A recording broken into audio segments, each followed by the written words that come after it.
Hello and welcome back. I am so sorry that it took me a little bit longer to get back after our kind of last minute trip to Montana to take care of some family business that I was talking about on my last review. So my apologies on that. But I'm back and better than ever, and I am bringing you some movies that you have been anticipating and waiting for, which of course is the same thing. Sorry, brain fart on that. Zarina, behave. One of my kitties is acting up here. As usual, my mascots are in here in the office, joining me, keeping my life interesting. She is the oldest of all my kitties. She is 11, and she is the tiniest too. She only weighs 8 pounds. But we are not here to talk about kitty cats. We're here to talk about movies. And what better movie to lead right into than the next one following the last couple reviews that I got up. As you know, I did How to Train Your Dragon, How to Train Your Dragon 2, and How to Train Your Dragon Hidden World. So guess which one I'm talking about today? How to Train Your Dragon, of course, the new live action one that just came out.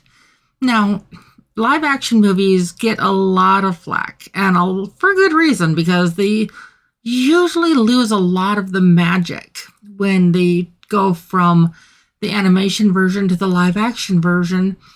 And I'm just going to be right up front with you. This one lost just a little bit of the magic, but it really did the story justice. So if you've always wondered what it would be like to see this in a live action format, the way that they did this really does justice to the story, to the point that I'm actually looking forward to the next one. Now, I will say that this one is a little bit more intense than the cartoons, because though I am giving the 2025 How to Train Your Dragon an innocent rating still, I am giving it a tentative innocent rating. I really think this would be best for 8 to 10-year-olds and above, just because some of the scenes can be a little intense, more so a lot intense. I mean, nothing like gory or really horribly violent or anything like that, but just where it might be much for some of the youngest viewers. I saw this in the theater just like everybody else. And when I went to see this in the theater, there were some families that had brought their young children. And a couple of the families had to leave during the movie because their kids were getting upset. So I just would like to try to help guide your expectations on this a little bit on that. Just the ones that got up and left, their kids were probably 3, 4-ish age-wise. And like I said, it just got to be a little much for them. So I just want to temper your expectations a little bit. Now, at the same time, the graphics of the dragons blow you absolutely away. The way that they brought them to life, they're real. They're real on the screen, and there's not this disconnect like they had with when they did The Lion King and when they did The Jungle Book and some other type of the Disney films where you could tell where the CGI ended and the real began. Well, I know this one obviously isn't Disney, of course, but there is not that disconnect. It is seamless, and that is so hard to do. Now, that being said, it's important to mention that with the live action, with some of the fast stuff, you do get a little bit more of a blur, and those that are intensely sensitive to motion sickness might want to be aware, because some of the flight scenes with Toothless, as you probably remember from the cartoon version or the animated version, it's a very fast action scene. So you can imagine how that carries into a live action format. And so it gets a little bit, I don't get motion sick myself, but I could see how somebody could be sensitive to that. Now, if you're just mildly sensitive to that, that probably won't bother you. But if just the fast motion of that kind of gets to you, then this might get to you a little bit. Story-wise, you're probably wondering where we're at on this one and how they're following this. Well, you still see Stoick the Vast and his son Hiccup, and you see Hiccup trying to make his father proud, and he wants to join in the ranks, and he wants to do something. He wants to catch a dragon. He wants to kill a dragon. Well, as we know, a downed dragon is a dead dragon. So Hiccup has built this contraption which has a net to try to catch a dragon. And it does not end well. It really doesn't. Those who are familiar with the story know that he does in fact catch a night fury, so that's no spoilers there at all. That's actually who Toothless is. Toothless is a night fury dragon. So he does end up doing that. Kind of how this all plays out. Hiccup still gets involved with what is known as dragon training in the original story, but in here it is called the Trial of Flame. That is what they call the dragon training in this movie. And they still have the Book of Dragons, and you still have all of his friends and stuff that are. Now you'll notice that Astrid looks quite a bit different.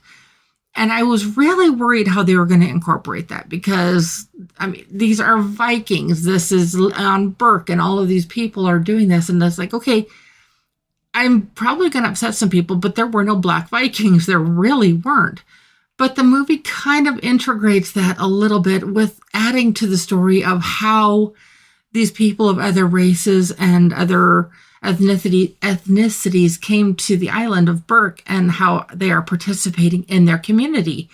And I really think they did a really good job with that. And so that kind of bridges that gap for people who are saying not my Astrid and all that stuff. Now, okay, I'm a little bit on that too, because I was the whole not my Ariel and just kind of all these other things that keep happening. And it's like, no, if you want to change the character that much, create a new character. But the way that they did this, like I said, it bridges that gap a little bit without being in your face about it. And I really appreciate that they took this and they did not go woke with it. So if you're familiar with the story, you kind of know how things wrap up. Basically, all of the kids go through dragon training. They learn that, and okay, trust me, no spoilers here, no spoilers. But they're able to learn that dragons are not the enemies that they thought they were. There's the line in the animated version of, they've killed hundreds of us. And Hiccup's like, and we've killed thousands of them. And it's, forgive my passion on that, but it's a really passionate point in the movie. And I'm so glad that they carried that over to the live action.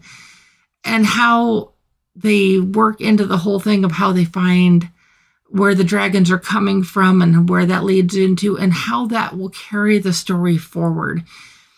If you are familiar with the story, you know the heart that is in this story. Like I said, it did lose just a little bit of that. So score-wise, it's definitely not a bad score by any means. And I still, actually, like I said, would recommend watching this. I am giving the new How to Train Your Dragon a 6.75 out of 10 on the Deputy scale.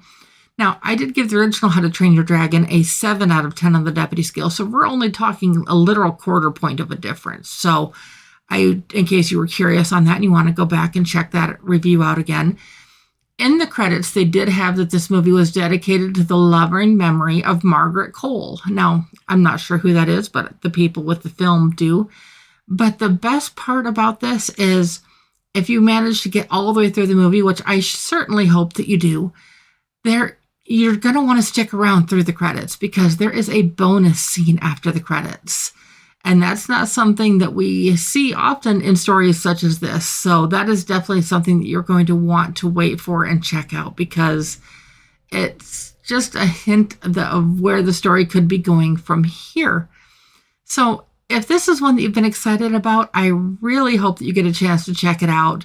We're going to be talking about another new movie tomorrow, and I am excited to bring that to you because it's something really special for an entirely different reason. So I hope you come back. As always, if you like this and if this has helped you at all, please like, subscribe, and share. And I will be back soon. Bye-bye.